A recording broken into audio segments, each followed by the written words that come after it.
الله وبركاته. وعليكم السلام ورحمة الله وبركاته يا شيخ. أهلا.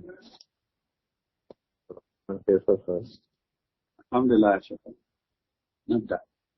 الحمد لله نحمده ونستعينه ونستغفره ونعوذ بالله من شرور أنفسنا وسيئات أعمالنا.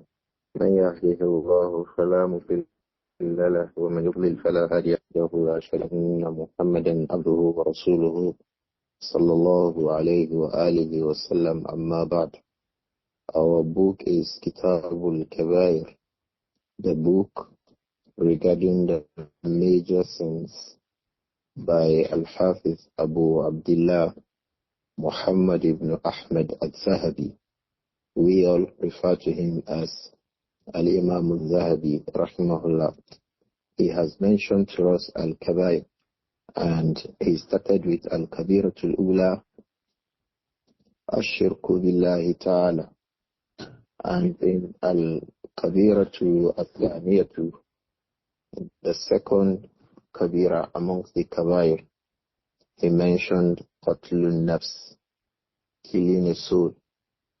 In the Muqaddimah of the book itself, Al-Imām Adh-Dhahabi rahimahullah took us through a verse of the Quran, and that verse suffices as a Muqaddimah in itself, because the entirety of the Muqaddimah is based on it.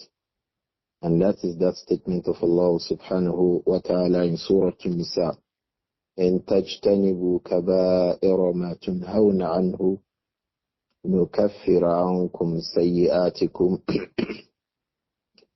وندخلكم مدخلا كريما. إن تجتنبوا كبائر ما تنهون عنه نكفر عنكم سيئاتكم وندخلكم مدخلا كريما. إن تجتنبوا كبائر ما تنهون عنه.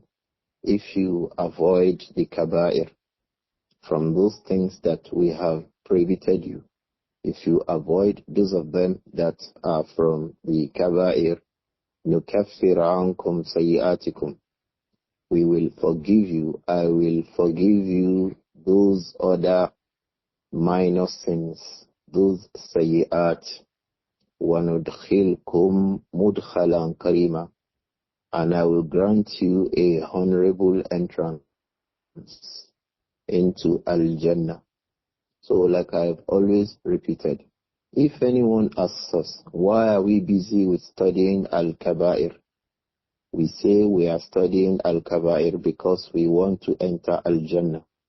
Allah has promised that in فَاجْتَنِبُوا كَبَائِرَ مَا تُنْهَوْنَ, if you avoid the Kabāir, if you keep away from the Kabāir, if you stay away from the Kabāir, if you distance yourself from the Kabāir, نُكَفِّرْ عَنْكُمْ سَيِّئَاتِكُمْ وَنُدْخِلْكُمْ مُدْخَلًا كَرِيمًا. And it is not possible for us to stay away from Al-Kabāir unless we know the Kabāir. So the first Kabira we discussed was Ash-Shirku Billah, and the last class was busy with Al-Kabīratu Thaniya, which is Qatlun Nafs, taking a soul. The first verse we read was that verse in Surah An-Nisa also, where Allah said, وَمَنْ يَقْتُلْ مُؤْمِنًا مُتَعَمِّدًا فَجَزَاؤُهُ جَهَنَّمُ خَالِدًا فِيهَا وَغَضِبَ اللَّهُ عَلَيْهِ وَلَعَنَهُ وَأَعَدَّ لَهُ عَذَابًا عَظِيمًا. مَنْ يَقْتُلْ مُؤْمِنًا مُتَعَمِّدًا, any person who knowingly kills the life of a person of Iman. Man yaqtul mu'minan, anyone who kills a person of Iman, muta'ammidan, knowingly, or he did that because that person comes from the people of Iman. Allah said, فَجَزَاؤُهُ Jahannam, the reward for that action of his taking the life of a person of Iman is Jahannam. Khalidan fiha, he will remain in Jahannam for a very, very long time. وَغَضِبَ اللَّهُ عَلَيْهِ, Allah will be displeased with him. Allah's anger will be upon him. وَلَعَنَهُ Allah, his curse will be upon him. وَأَعَدَّ لَهُ عَذَابًا عَظِيمًا Allah has also prepared for him a very, very great, serious punishment. The second verse was that verse in Surah Al-Furqan. وَالَّذِينَ لَا يَدْعُونَ مَعَ اللَّهِ إِلَهًا آخَرَ وَلَا يَقْتُلُونَ النَّفْسَ الَّتِي حَرَّمَ اللَّهُ إِلَّا بِالْحَقِّ وَلَا يَزْنُونَ وَمَن يَفْعَلْ ذَلِكَ يَلْقَ أَثَامًا يُضَاعَفْ لَهُ الْعَذَابُ يَوْمَ الْقِيَامَةِ وَيَخْلُدْ فِيهِ مُهَانًا إِلَّا مَن تَابَ وَآمَنَ. The second verse, Al-Imām Adh-Dhahabi mentioned to show that qatlun nafsi, taking the life of a person, is from the Kabāir. Is that verse in Surah Al-Furqan. وَالَّذِينَ لَا يَدْعُونَ مَعَ اللَّهِ إِلَهًا آخَرَ. Allah mentions those who would not, لَا يَدْعُونَ مَعَ اللَّهِ, they will not supplicate to or direct worship to any other deity together with Allah. وَلَا يَقْتُلُونَ النَّفْسَ الَّتِي حَرَّمَ اللَّهُ إِلَّا بِالْحَقِّ وَلَا يَزْنُونَ. They would not also, لَا يَقْتُلُونَ النَّفْسَ, they would not take the life of a person, of a human being, الَّتِي حَرَّمَ اللَّهُ, the life that Allah has made haram to be taken. Allah has made it haram. وَلَا تَقْتُلُوا أَنفُسَكُمْ. Do not kill yourselves. لَا تَقْتُلُوا أَنفُسَكُمْ. This verse means that the individual should not commit suicide. لَا تَقْتُلُوا أَنفُسَكُمْ. It also means that he should not commit murder. Allah says, وَلَا تَقْتُلُوا أَنفُسَكُمْ. So, وَلَا تَقْتُلُونَ النَّفْسَ وَلَا يَقْتُلُونَ النَّفْسَ الَّتِي حَرَّمَ اللَّهُ. Allah has made qatlun nafs haram. So the people of Iman, Ibadur Rahman, they will not do that. وَلَا يَزْنُونَ. They will not also commit zina. But here it said, إِلَّا بِالْحَقِّ. We explained in the last class. What are the rights? What are those things for which a person's life may be taken by right, by the authorities of Islam? We mentioned about 4 things. As-sayyib al-zani, a matured male or female who has become married and has had sexual intercourse in the marriage, who then now commits zina. Anybody who does that, it is a capital offense, and the capital punishment will be met to such an adulterous individual. May Allah protect us. The second person was an-nafsu bin-nafs. The case of an-nafsu bin-nafs is the case of a person who commits murder. If a person kills another person, there is qisas, there's retaliation against him. The third case is at-tariku li-dinihi al-mufariqu lil-jama'ah. At-tariku li-dinihi is a person who abandons Islam. The capital punishment will be met to him. The fourth group of people are those that Allah mentioned in Surah Al-Ma'idah. إنما جزاء الذين يحاربون الله ورسوله ويسعون في الأرض فسادا أن يقتلوا أو يصلبوا أو تقطع أيديهم. A lot of people will fall under this category, like armed robbers, like drug pushers, and all others. لأنهم يسعون في الأرض فسادا. Likewise, those who abuse and insult the Prophet Muhammad will also fall under this category. Why? They fall under الَّذِينَ يُحَارِبُونَ اللَّهَ وَرَسُولَهُ وَيَسْعَوْنَ فِي الْأَرْضِ فَسَادًا. So this is where these people fall under. Yet these people, we explained in the last class, they are to be handed over to constituted authority. The third verse we read regarding qatlun nafs occurs in Surah Al-Ma'idah when Allah said, Man qatala nafsan bighayri nafsin aw fasadin fil ardi faka'annama qatala an-nasa jami'a. Anyone qatala nafsan bighayri nafsin. If you take the life of a person, you are not taking his life because he had killed somebody. You are not taking his life out of retaliation. The man was just there innocent, and then you take his life. Aw fasadin fil ardi, or those who cause evil on the surface of the earth, such as drug pushers and the like of them. Allah said, Faka annama qatala nasa jami'a.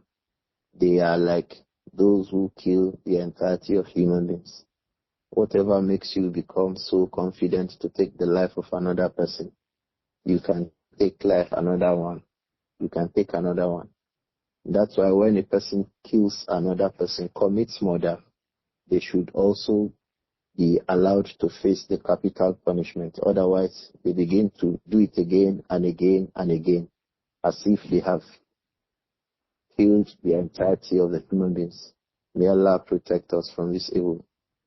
The fourth verse Al-Imām Adh-Dhahabi cited under Al-Kabīr Thaniya was that verse in Surah At-Takwir.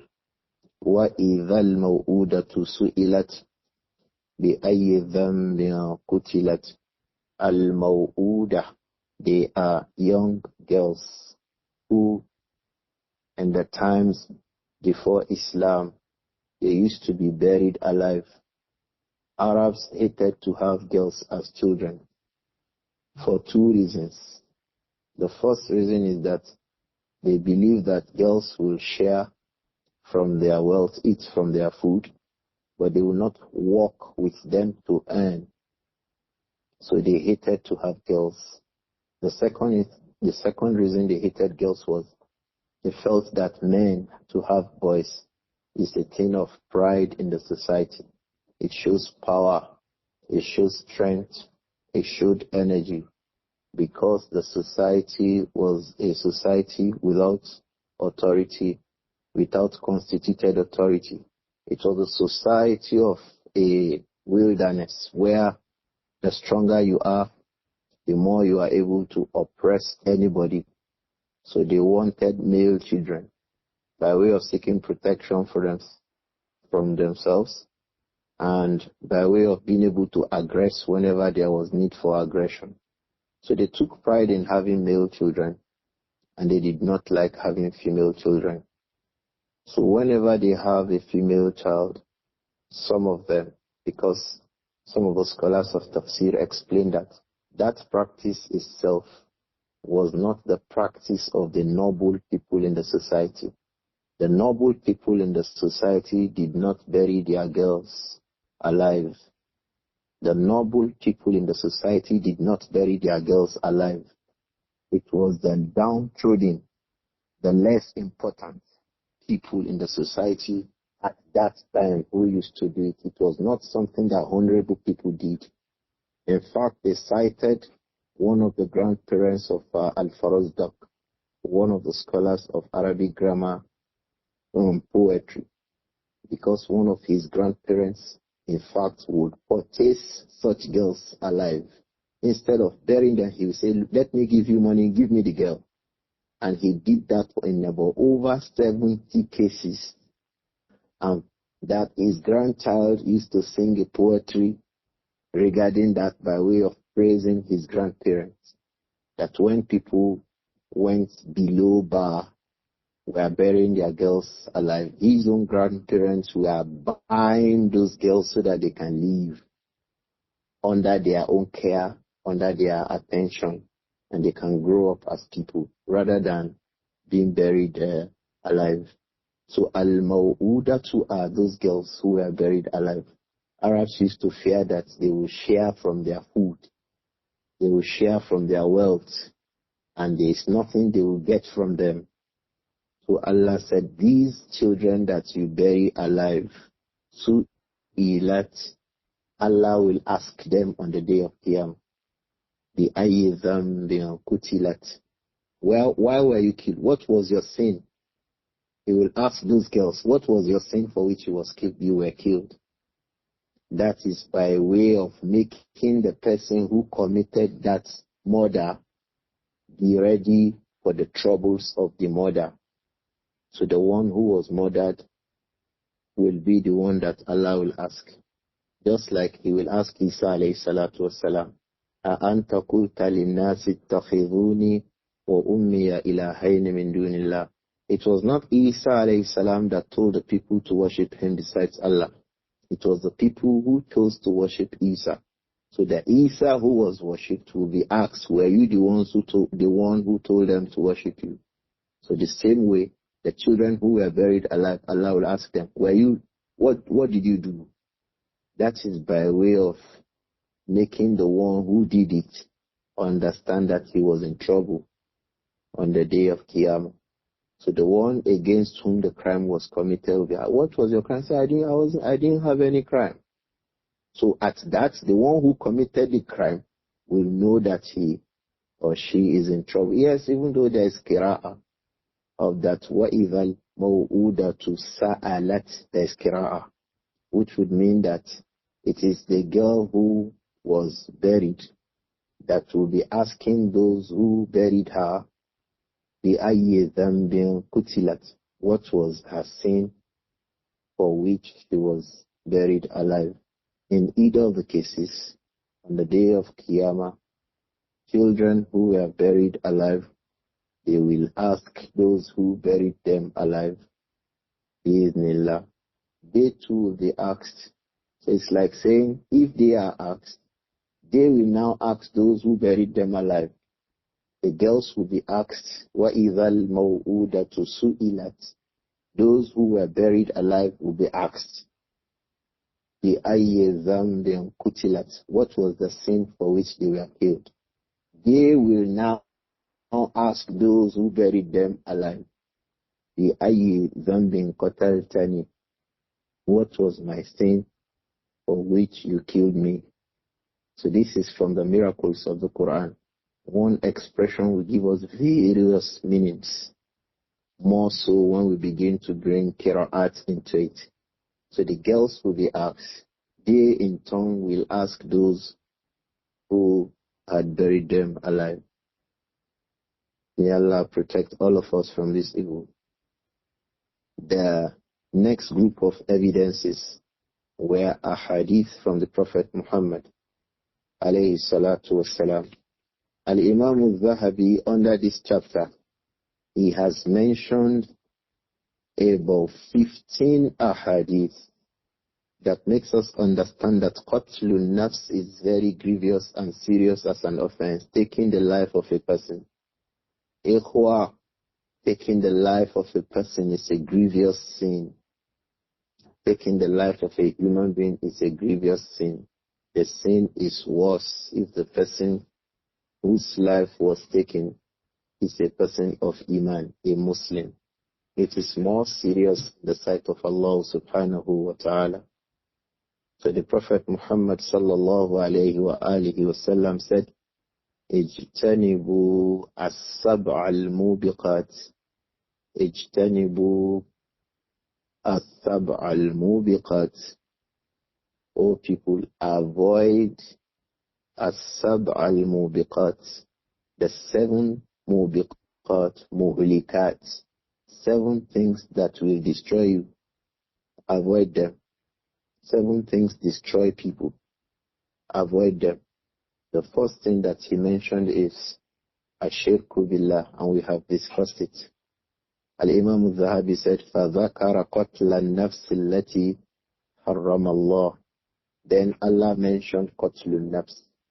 So after Ash-Shirku Billah, one of the things that will destroy a human being, it will not only destroy you in this dunya, it will destroy you in Akhirah. It will put you into trouble. Even after Tawbah, you have questions to ask, to be asked. Even after Tawbah on the day of Qiyamah, there are questions that you will ask. Because at Tawbah, will take away Haqqullah from you. So it is remaining Haqqul Maqtul and Haqqu Awliya'il Maqtul.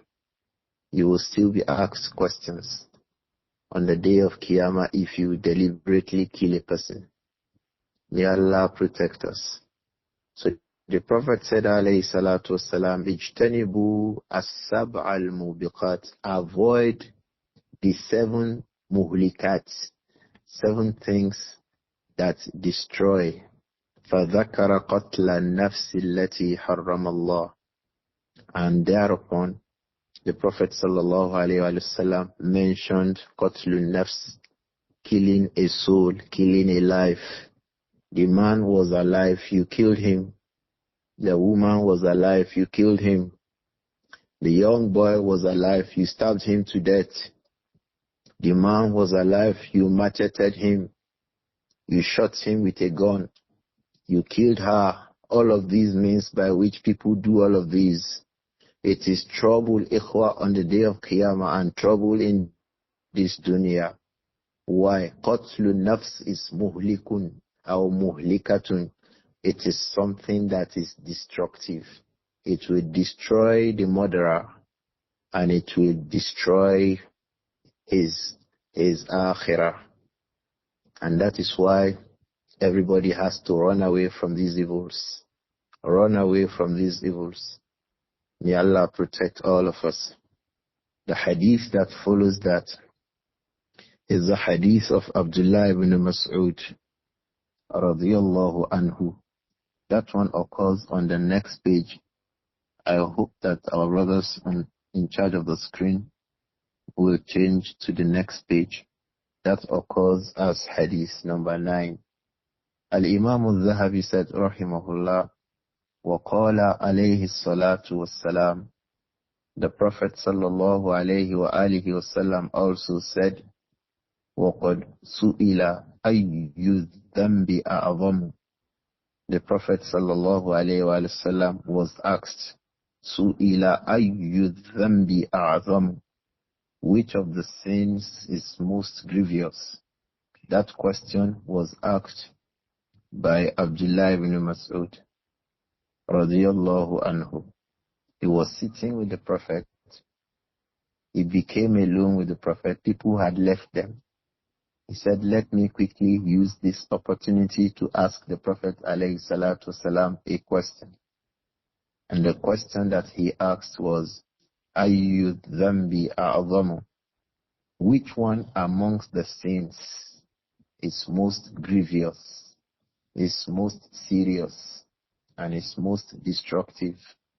All the Prophet said, sallallahu alayhi wa sallam, أن تجعل لله ندا وهو خلقك. أن تجعل لله ندا.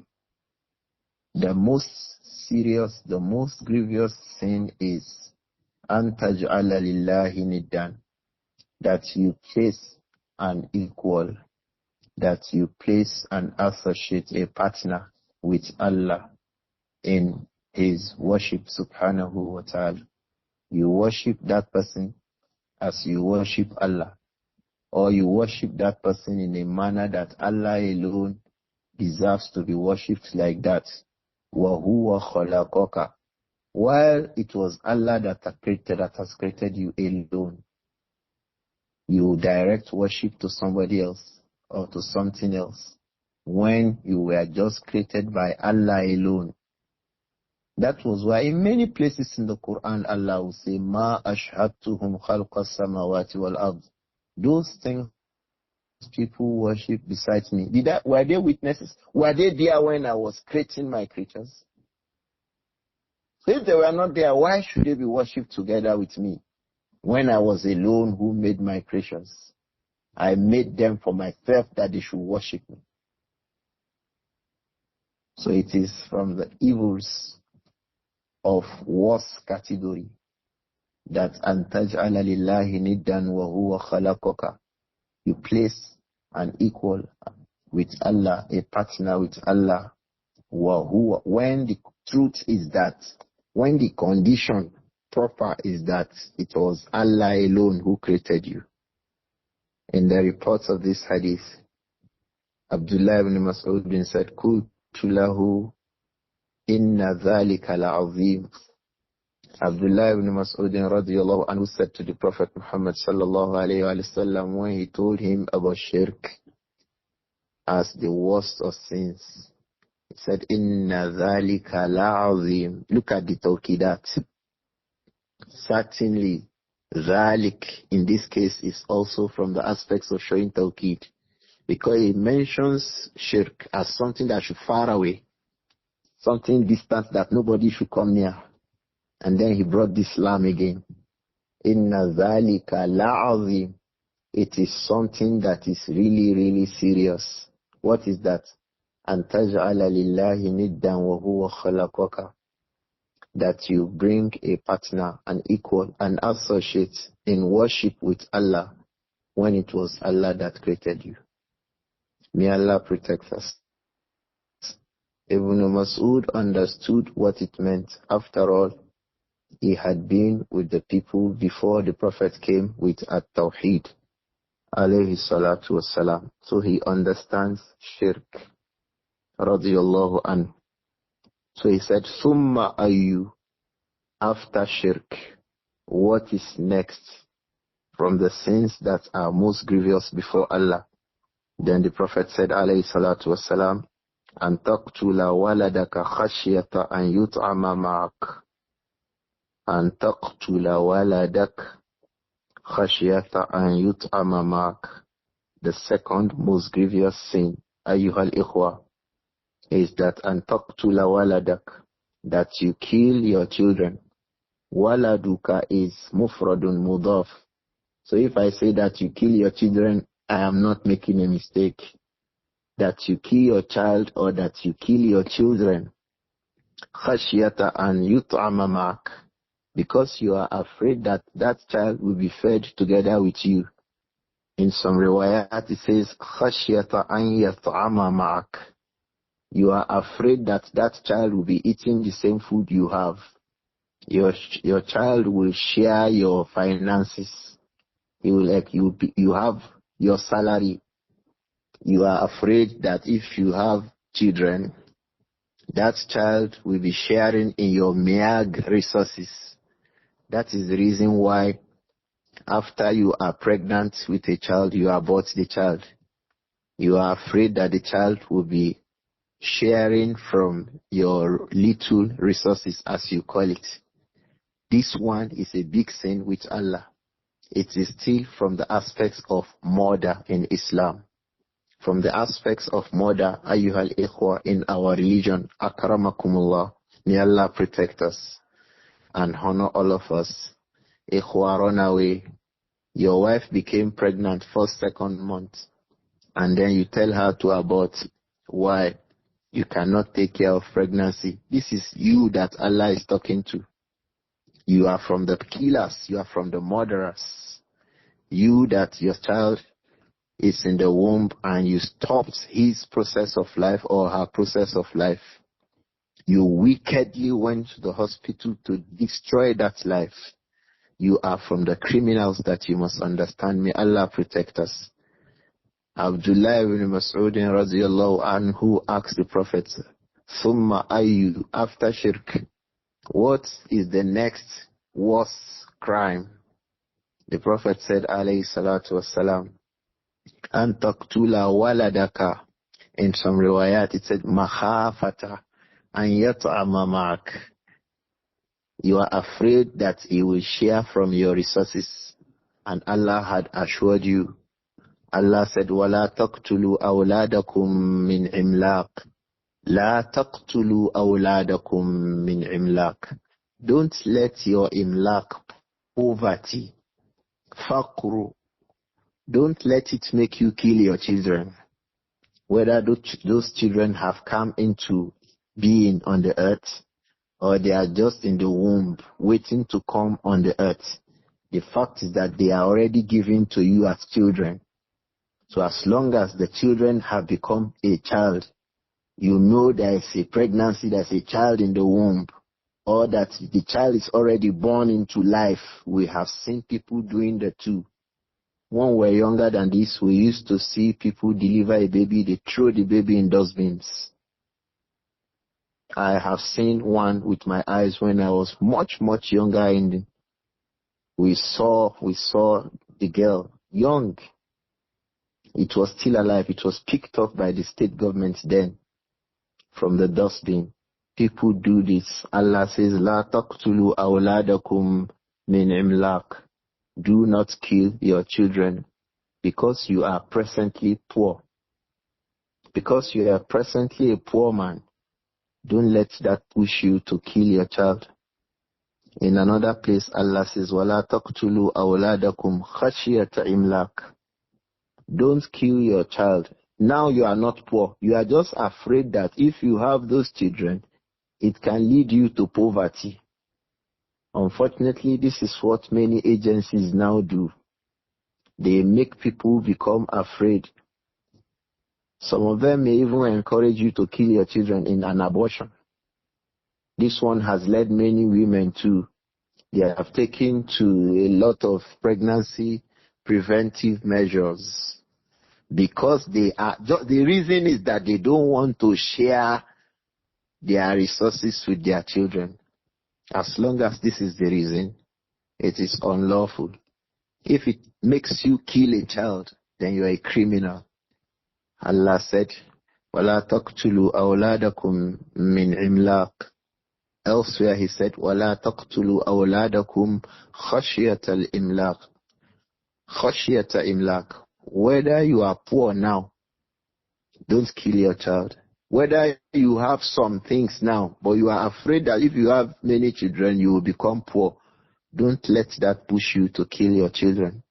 The Prophet said, sallallahu alayhi wa sallam, the second most serious, most grievous, most criminal sin is that antaqtula waladak, is for you to kill your child khashyata an yut'ama mak, out of the fear that as you are fed, he is fed. You are fed, he is fed.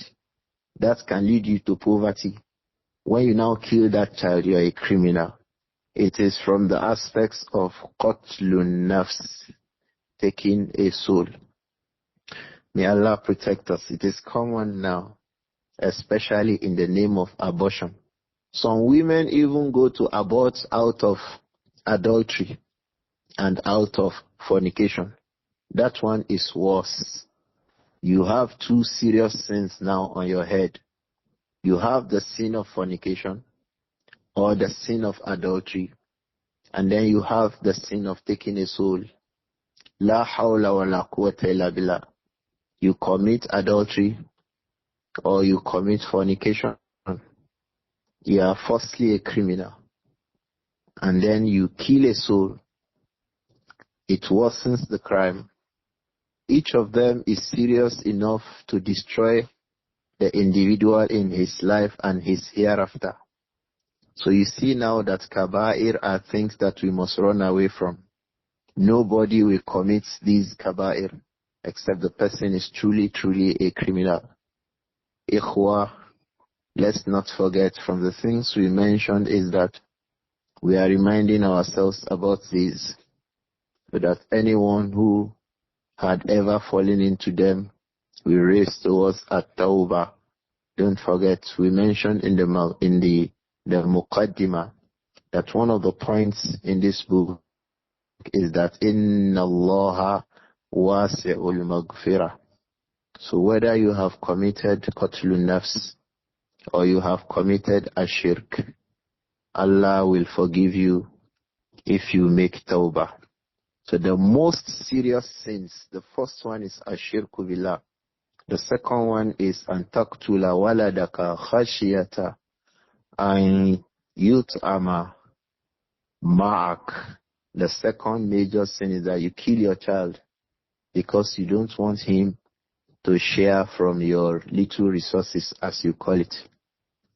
Abdullah ibn Mas'ud radiyallahu anhu asked the Prophet again, sallallahu alayhi wa sallam, thumma ayu. Then after qatlun nafs, what is the next most serious sin? The Prophet said, sallallahu alayhi wa sallam, أن تزاني حليلة جارك أن تزاني حليلة جارك. The third most serious sin is that أن تزاني, that you commit zina with who? حليلة جارك. حليلة فعيلة ko. And that expression refers to a person who is the halal of your neighbor. What does that mean? The halal of your neighbor is the wife of your neighbor. Somebody is resident with you as your neighbor. He has the right to be protected as a neighbor. Even in the Arabs, in the era of the Arabs before Islam, in the days of Jahiliyyah, the Arabs protect the wives of their neighbors. They have many poems regarding that shows the importance of protecting the honor of the wife of your neighbor, because they are exposed, they are vulnerable. You know them, you see them. You see they go out, they come in. One of the Arabs say, وَأَغُضُّ طَرْفِي مَا بَدَتْ لِي جَارَتِي. أغض طرفي وأغض طرفي ما بدت لي جارتي حتى يواري جارتي مأواها. وأغض طرفي, I will lower my gaze, my glance. ما بدت لي جارتي, for as long as my female neighbor, the wife of my neighbor, she's in a place where I can see her, I will ever lower my gaze. Hatta, until yuwari jarati ma'awaha, until my female neighbor, the wife of my neighbor, goes into her ma'awa. We have told us what is ma'awa, a place of rest and stay, meaning once I see my neighbor passing, I remove my eyes. So one of the worst sins amongst the Arabs is that a person now begins to spoil this woman. You begin to talk to her until you are able to remove her attention from her husband to yourself. So she pays attention to you. Afsattaha ala zawjiha. You have destroyed her for her husband. That is your first sin. And then you commit zina with her. And then you make her become used to that evil. There are so many sins the scholars connected to this. So it's not just zina. One of the scholars says zina can be as so bad depending on the person who did it. Look at as-sayyib, a woman who is married or a man who is married. The zina is different from a young boy or girl who have not married. So you see, zina can be serious depending on who committed it. Zina can be serious depending on man fu'ila bihi, the person on whom it was done. If it was done on a woman, it's different from if it was done on your qariba, maybe your relative. May Allah protect. Imagine a man commits zina with his daughter. How is that? And that was why when the Prophet was describing the evil of consuming riba, he compared it to a man committing zina with his mother. So you can see zina can also be as bad depending on the person to whom it was done. Zina will be bad depending on the person doing it. It will tell us the level of evil it is. Then the person to whom it was done. Then the place where it was done. The time it was done. Ikhwa. Look at zina in Ramadan. It's not like zina outside Ramadan. The place, look at zina in Makkah. It is not like in any other place. So the more these things become involved, the more grievous it is. So one of the worst forms of zina is, may Allah protect all of us, antuzaniya, halilata jarika, that a person commits this evil with the wife of his neighbor. So, but the point of reference why this hadith was brought here, because we'll still be coming to zina as from the Kabāir. Here we are talking about what? Qatlun nafs. It is the second most serious sin. Ibn Mas'ud radiyallahu anhu asked the Prophet sallallahu alayhi wa sallam, Ayyu dhanbi a'zamu inda Allah? Which of the sins is worse, most grievous in the sight of Allah? The Prophet answered alayhi salatu wasalam, An taj'ala lillahi niddan wa huwa khalaqaka. It is for you to join, to associate, to place a partner with Allah when it was Allah who created you. He does not deserve a partner. Subhanahu wa ta'ala. Summa ayyu. Ibn Mas'ud asks, then which one? Then the Prophet said, alayhi salatu wasalam, An taqtula waladaka khashyata an yut'ama ma'ak. The second most grievous sin, ayyuhan nas, is that an taqtula waladak, for you to kill your child, male or female. Khashyata an yut'ama ma'ak, because you are afraid that he will share from your food. He will share from your resources. He will share from your salary. So you know, I will only give birth to a child that I can take care of. That was why you aborted that pregnancy. You are also a killer, you are a murderer. May Allah protect all of us. Then he asked him again, Summa ayu. Then after that, which one? The Prophet said, alayhi salatu wasalam, Antu zaniya halilata jarika. That the person commits zina with the wife of his neighbor. That hadith is the hadith of Abdullah ibn Mas'ud, and it occurs in Sahih al-Bukhari and Muslim. The next hadith that Al-Imām Adh-Dhahabi cited to make us understand the evil of qatlun nafs is the hadith that was reported by Abu Bakr radiyallahu anhu. The Prophet said, sallallahu alayhi wa sallam, so Al-Imām Adh-Dhahabi said, وَقَالَ صَلَّى اللَّهُ عَلَيْهِ وَآلِهِ وَسَلَّمَ إِذَا الْتَقَى الْمُسْلِمَانِ بِسَيْفَيْهِمَا فَالْقَاتِلُ وَالْمَقْتُولُ فِي النَّارِ قِيلَ يَا رَسُولَ اللَّهِ هَذَا الْقَاتِلُ فَمَا بَالُ الْمَقْتُولِ قَالَ إِنَّهُ كَانَ حَرِيصًا عَلَى قَتْلِ صَاحِبِهِ. Al-Imām Adh-Dhahabi cited this hadith. That hadith occurs also in Bukhari and Muslim. The Prophet said, alayhi salatu wasalam, إِذَا الْتَقَى الْمُسْلِمَانِ بِسَيْفَيْهِمَا. When two Muslims iltaqa, they face themselves بِسَيْفَيْهِمَا, with their swords. Each of them has a sword in his hands. May Allah protect us. These days you see one Muslim belongs to one political party. The other Muslim belongs to another political party. They are acting as dogs for parties.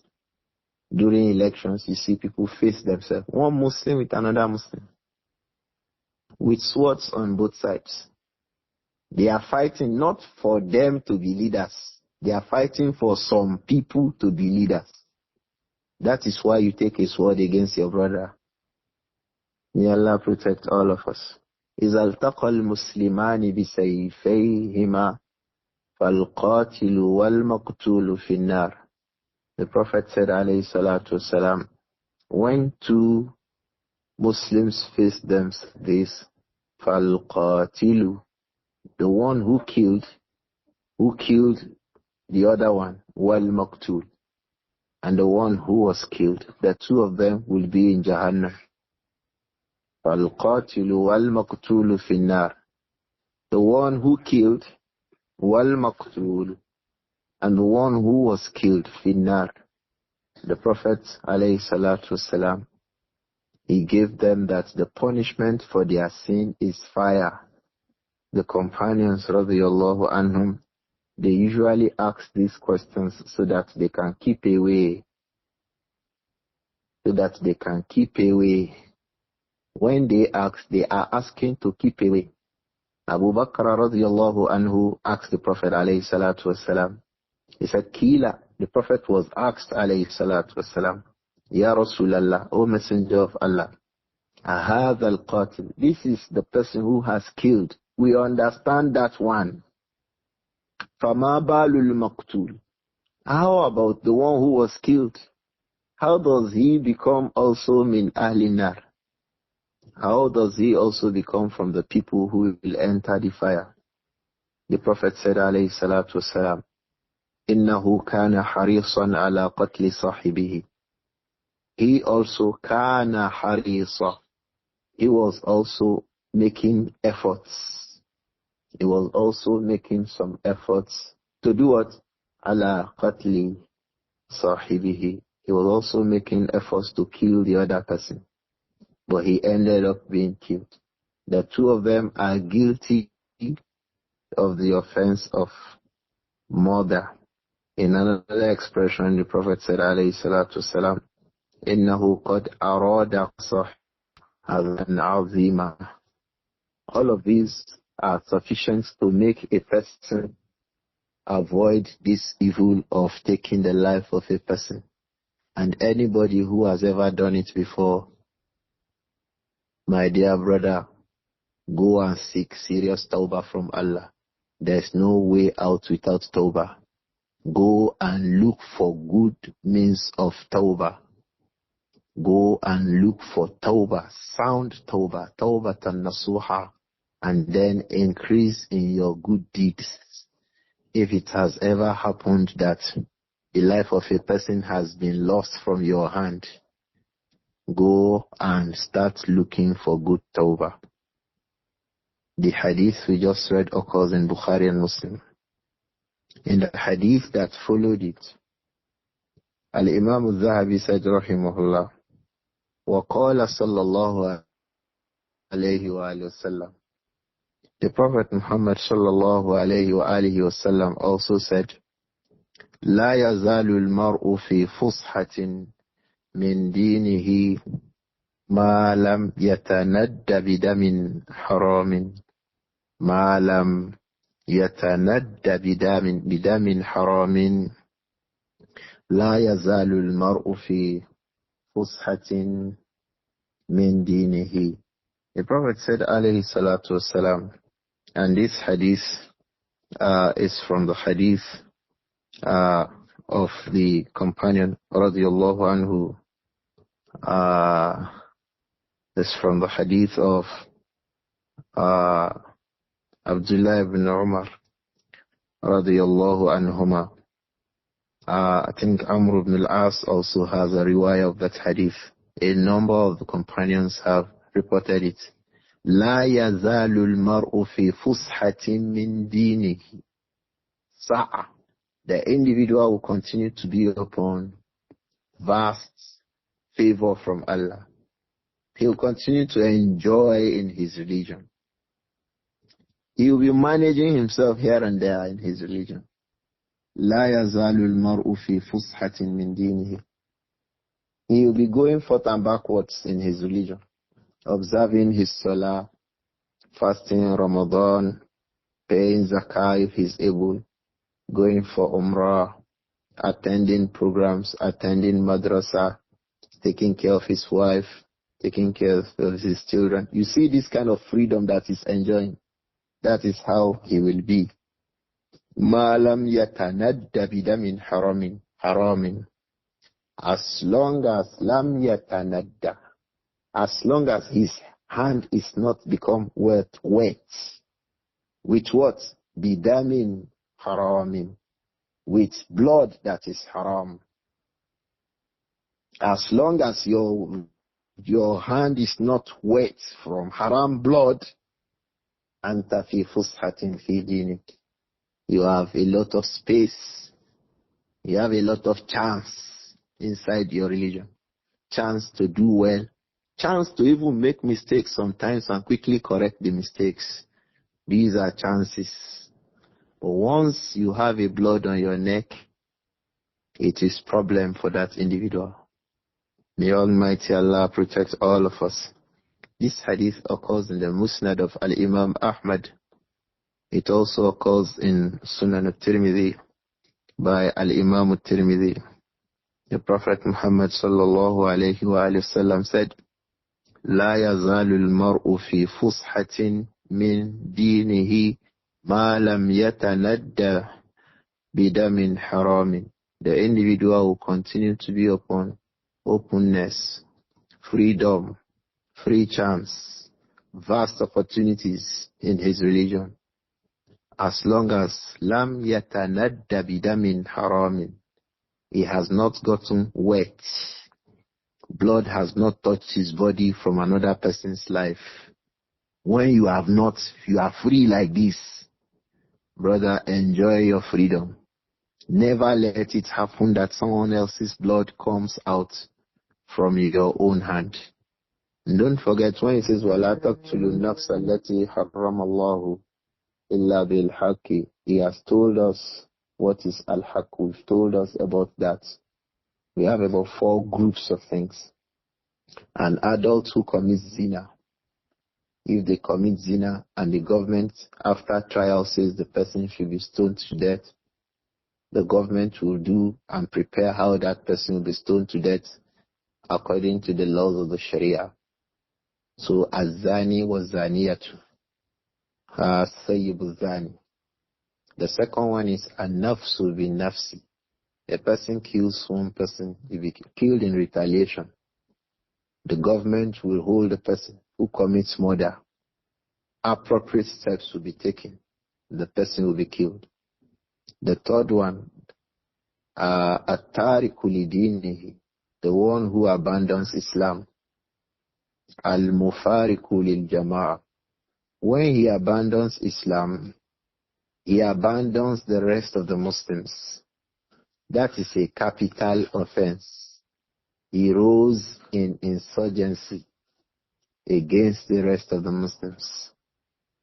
So it's a capital offense. The other ones, they are a group of people.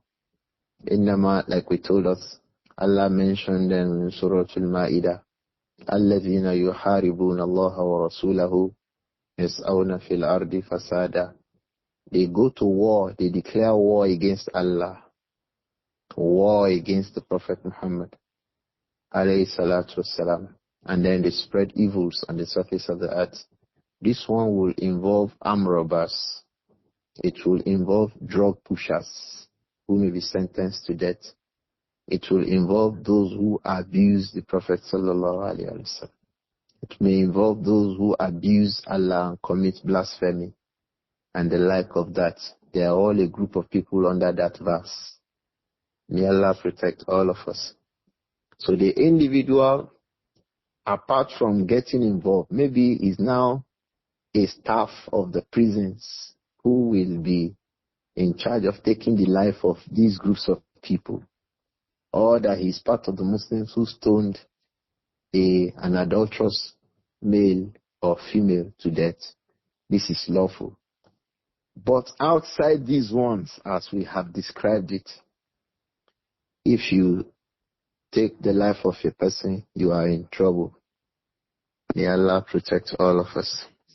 The next hadith, in all of these, Al-Imām Adh-Dhahabi wants us to understand the gravity of qatlun nafs, taking a soul, killing a soul.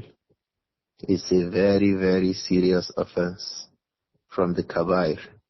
It will prevent the person who does it from Al-Jannah. So if you want to enter Al-Jannah, you must avoid it. Allah told us, we've read that verse repeatedly, إِن تَجْتَنِبُوا كَبَائِرَ مَا تُنْهَوْنَ عَنْهُ نُكَفِّرُ عَنْكُمْ سَيِّئَاتِكُمْ وَنُدْخِلْكُمْ مُدْخَلًا كَرِيمًا. If you avoid تَجْتَنِبُوا كَبَائِرَ مَا تُنْهَوْنَ عَنْهُ, if you avoid this kaba'ir, you enter Al-Jannah. So we are saying it so that we can avoid it. If we avoid it, bi'idhnillah, we hope for Allah's Al-Jannah. In hadith number 12, in page 96 on our screen, Al-Imām Adh-Dhahabi said, rahimahullah, telling us more, giving us more ahadith about the evil of taking the life of a person. And that's why when we read these ahadith, when Christians say that our Prophet Muhammad alayhi salatu wasalam was bloodthirsty, I say, what are you saying? This man who prohibited us taking the life of people, sallallahu alayhi wa sallam, is he the one that you are saying that he spread his religion with a sword? You only have 4 conditions that can make you take the life of a person. And you are not the one to do that. Constituted authority will do that. Are all capital offenses in a country just less than 4 groups, 4 things? Someone commits adultery, male or female. Someone kills a person, male or female. Then someone abandons the religion and carries war against the rest of the country, against the rest of the people. And then this other group, armed robbers, drug pushers, those who commit blasphemy, and just these 4 groups of things, their offense is capital. Is this the religion that you are saying that was spread by spilling blood? This one that prohibits taking the life of people in various angles. Is that the messenger you are talking about? Hear what he said again, sallallahu alayhi wa sallam. La tarji'u, the Prophet said alayhi salatu wasalam. This hadith was reported by Jarir ibn Abdullah al-Bajali, radiyallahu anhu, Yusuful Ummah. Jarir ibn Abdullah was one of those who accepted Islam less than 1 year before the Prophet died, alayhi salatu wasalam. His Islam was about 1 year, less than 1 year, about 6 to 7 months. After he accepted Islam, the Prophet died. Why are we saying this? For us to know that it was a regular thing the Prophet was saying. If you came into Islam today, you will understand that the Prophet hated that people should take the life of people. Sallallahu alayhi wa alihi wa sallam. The Prophet said alayhi salatu wasalam, La tarji'u ba'di kuffara, yadribu ba'dukum riqaba ba'd. La tarji'u ba'di kuffara. O Muslims, La tarji'u ba'di kuffara. Don't go back after I have died. Don't go back to the ways of the people of Kufur. Don't behave like the people of Kufur. What is the way of the people of Kufur? They are always taking the life of people. Dear brothers and sisters, one of the reasons why taking lives is common in our own society is that idol worship is also common. When idol worship is common, taking the life of people will be common. Wherever there is kufr and shirk predominant, qatlun nafs too goes predominant. When young people begin to look for money, what do? Is there anything they do regarding cultism and occultic practices that removes taking the life of people? When shirk is predominant, qatlun nafs becomes predominant. They follow themselves. May Allah protect all of us. So that was why the Prophet warned the people of Islam, La tarji'u ba'di kuffara. Don't become, after I have died, behaving like the people of kufr. Don't go back to their behaviors. Don't be like them. Don't turn to become kuffar. How?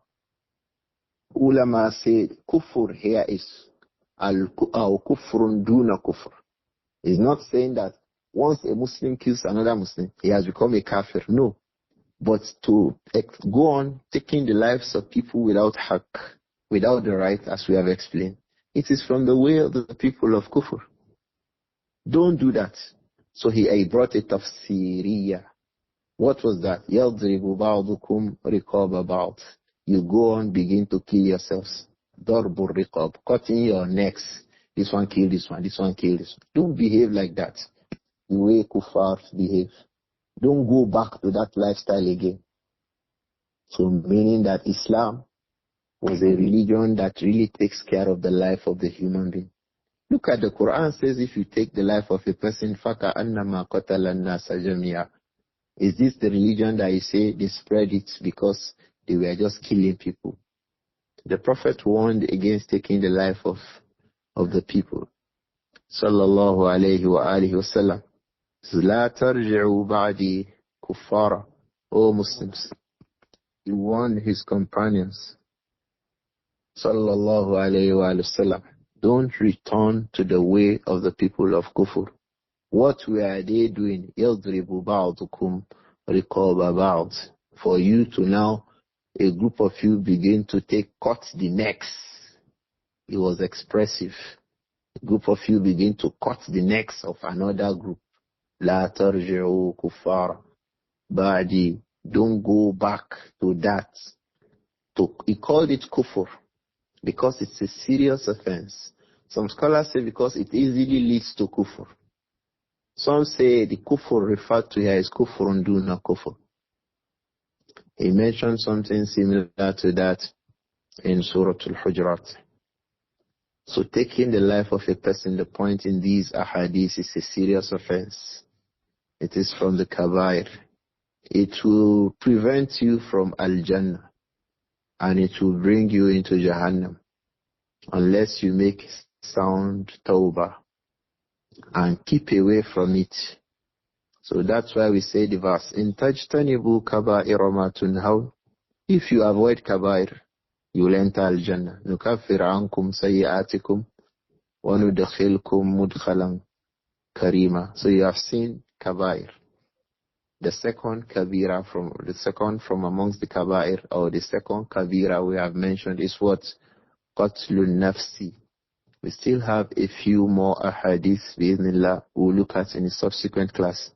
I wish that our government goes about announcing these ahadith to people so that it will reduce qatlun nafs and these kinds of banditry, insurgency, insecurity, kidnapping, and all of these in our own society. When people know how much Allah has frowned at these evils, qatlun nafs, it's a serious offense with Allah. Even if you make tawbah, you are still in trouble. Because there are three things connected to it. The first one is haq, Allah's right. The soul you have taken belongs to Allah. And He has prohibited you from taking a soul. You have violated that haq. So if you make tawbah, He will forgive you. But it remains haqqul maqtul. The one that you have killed. He has a right to life. He has a right to live. But you kill that person. The third one is haqqu awliya il maqtul. The right of the relatives of the person that you have killed. So you see, killing a person is a serious matter. Killing a person is if it has ever happened in your hands, go back to Tawbah. It is still the best thing you have. May Allah protect all of us. Keep us away from this evil. Can we have one or two questions about the Rahman?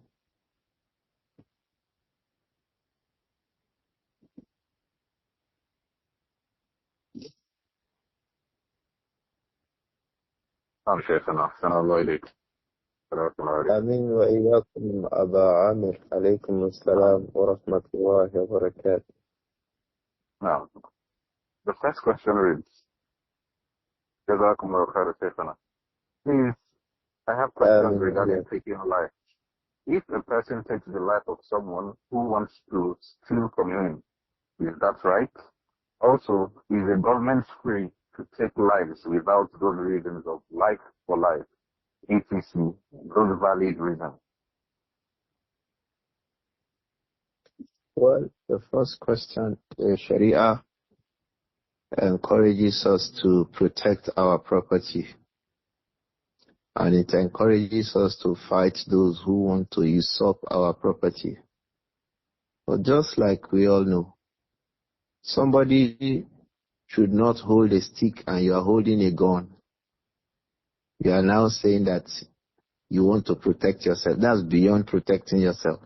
He has a stick, you have a gun. He has a stick, you have a gun. He has a machete, you have a bomb. So Let it not be that upon the slightest excuse you took a soul. Let it be upon proper self-defense. You are really, really in danger. He has a gun. Aha, you can fire a gun before he fires his own. If it is this kind of a case, the Prophet ﷺ, he encouraged us to protect ourselves like this. He said, if he kills you, you are a shaheed, a martyr. If you kill him, he will be in Jahannam. He will be in the fire. So our religion encourages us on self-defense, but don't forget the explanations connected to it. Don't let it be that somebody just even knocked your door 2 a.m. in the night. You pick a gun and you fire that person. The person might even be your visitor who was held back in traffic in Lagos. And then you say, oh, because he knocked your door, you were afraid. You have a gun, you fire the person. No, you would have killed a soul. So let it be there that there was true threat to your life before you do things like that. May Allah protect us. The second question was about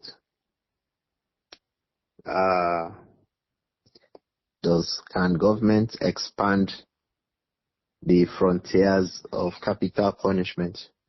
If it is a Sharia government, if it's a government of Sharia, or a government that is not of Sharia but it is borrowing this part of Sharia, it can be useful. They will seek judicial advice from the scholars depending on the particular issue we are talking about. I give you an example. Like a person who wants to topple the government, maybe they committed a coup or the like of that. Can they be killed according to the laws of Islam? Can they? Yes. The Sharia encourages that people like that, or legislates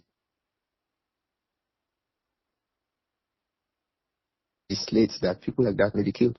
Salatu wasalam, that man atakum wa amrukum jam'un inda ahadin minkum. Anyone who comes to you when your affairs is in the hand of one person, one of you, he says faqtuluhu, he says kill that second person.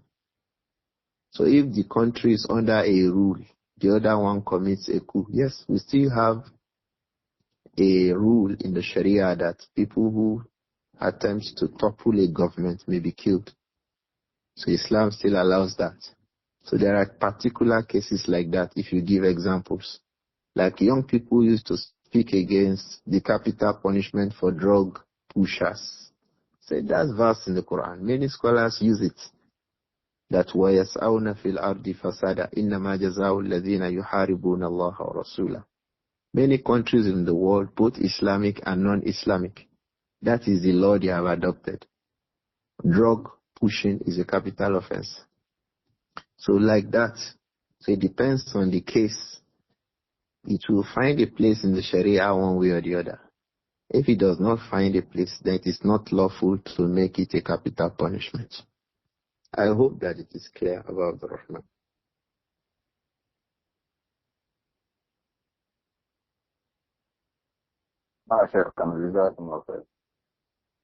Ameen, ameen, wa iyyakum. My other question is, Assalamu alaikum wa rahmatullah. May Allah preserve Shaykh Ibrāhīm Abdur-Raūf. Says, what is the case of the one who is in doubt as to whether he is responsible for the death of a soul or not? E.g., giving a sick person a medicine, then later realizing it expired even when the giver has been taking the medicine himself. What should such person do?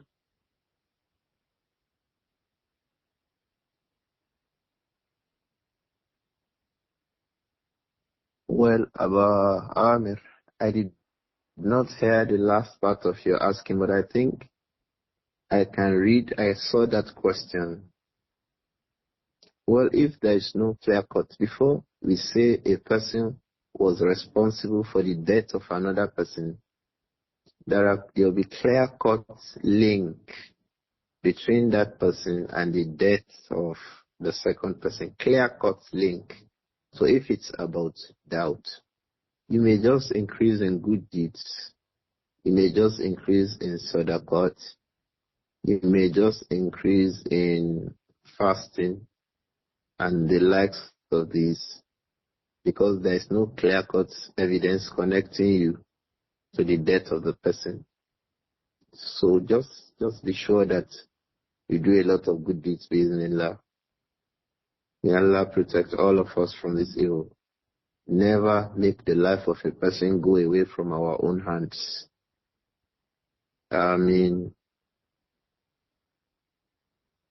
Someone is asking the line of poem regarding our neighbors.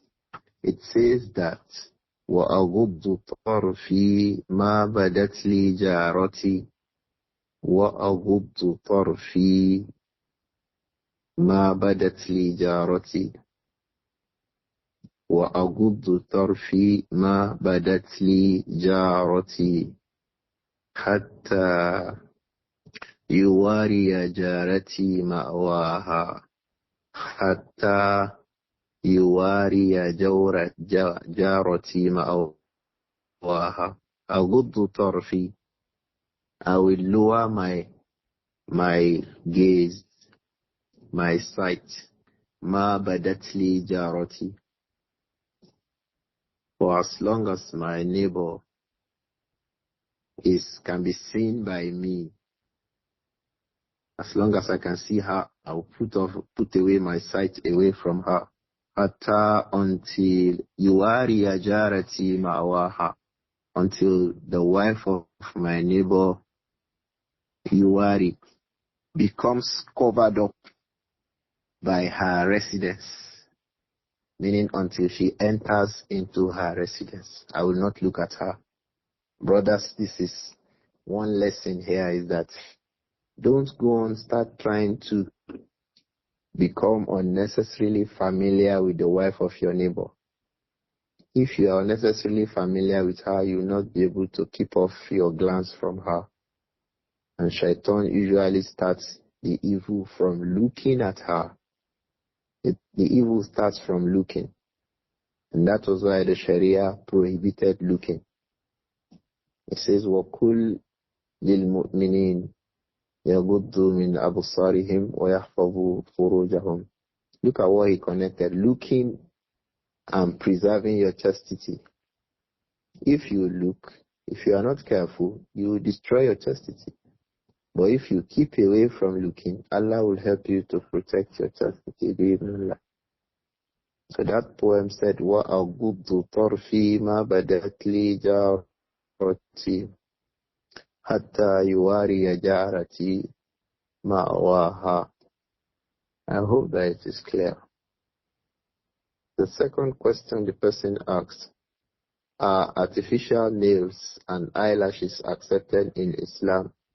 They are not acceptable. Wigs, artificial nails, artificial eyelashes, toning your skin, all these are from the aspects of changing the things that Allah has created. Allah didn't create you like that. Allah didn't create you, and our religion commands us to keep a clean finger. You must not keep your finger as a Muslim for 40 days without cutting it. 40 days must not go past you, as in the hadith of Abu Hurairah and Bukhari and Muslim. 40 days must not go past without cutting your fingernails. 40 days must not go past without shaving your pubes. So these are restrictions the Sharia has given us. So likewise the eyelashes. Unfortunately, we have known that these things now cause evil. Some people have gone blind because they were trying to fix eyelashes. So keep away from it. It is from the gimmicks of shaitan on people. He promised to make them do things like this. So don't change what Allah has placed on you. Don't even pretend it. Leave it like that. So no artificial nails, no eyelashes, no wigs, no skin toning. لَقَدْ خَلَقْنَا الْإِنسَانَ فِي أَحْسَنِ تَقْوِيمٍ. Allah has already created you beautiful. So we accept your beauty as you are. May Allah protect all of us.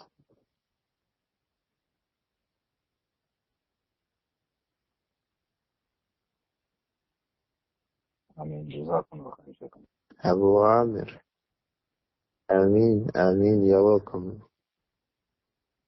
The time is already fast spent, but the matter is really, really heavy.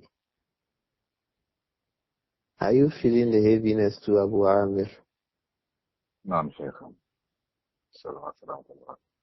May Allah protect us. Can we have one more question before we call it a day? We are 18 minutes past the time.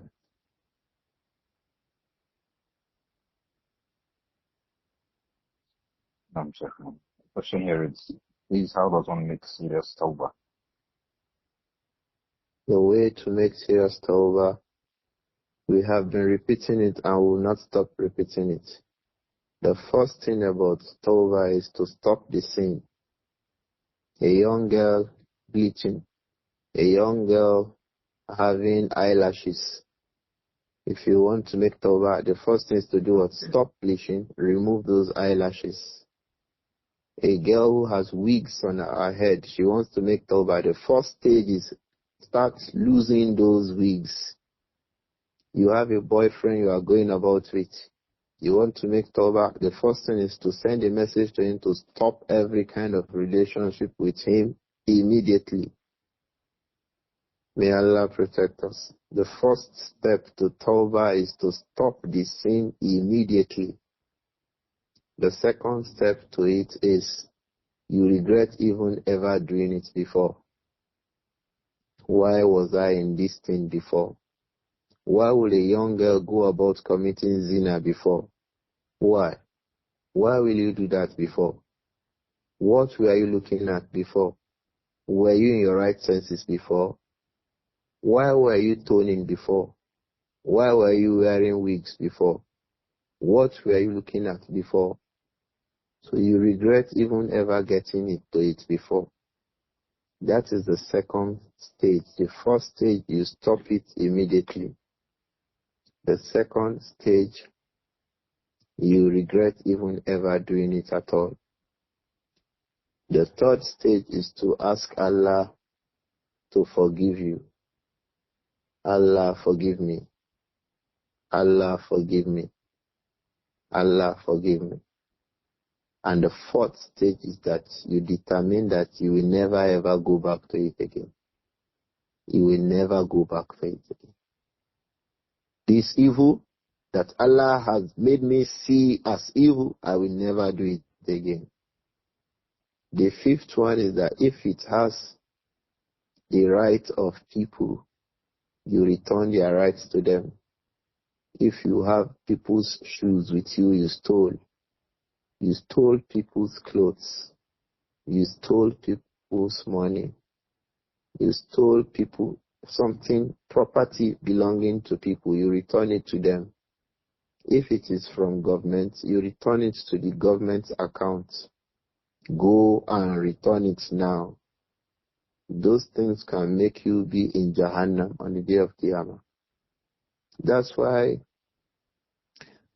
may Allah protect all of us. If it is that you took the life of a person, you see that when you make tawbah, he has gone. There is no way you can return his life to him. So the Prophet told us, sallallahu alayhi wa sallam, that on the day of Qiyamah, the man will come to you. His body is oozing in the blood that you killed him. And he will be asking you, he will hold you before Allah. He will asking you, Lima qataltani, what did I do to you that you killed me? So there, that is where your good deeds will be given to him to pay back his right to life that you took. You killed him. So you will get your good deeds given to him.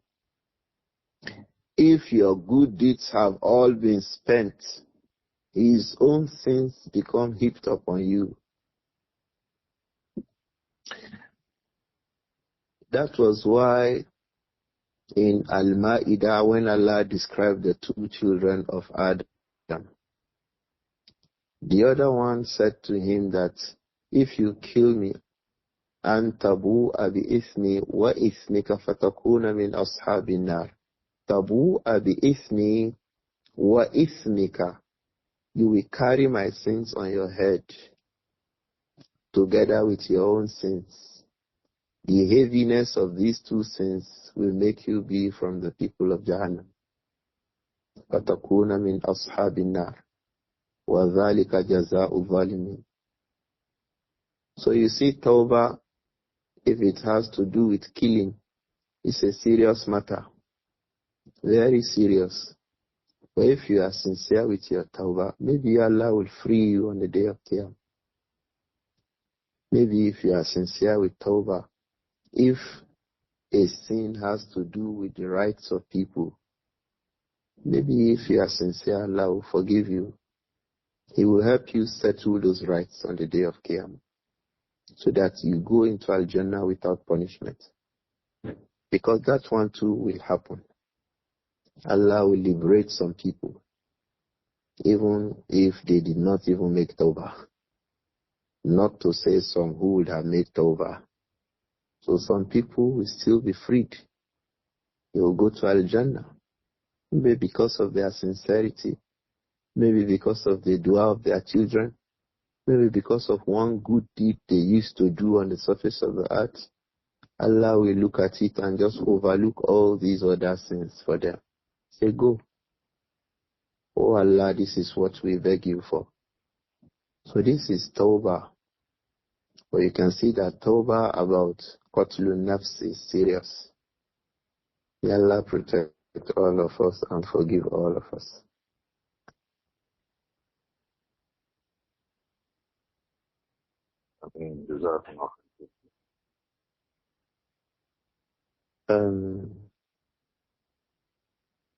Assalamu alaikum wa rahmatullahi wa barakatuh.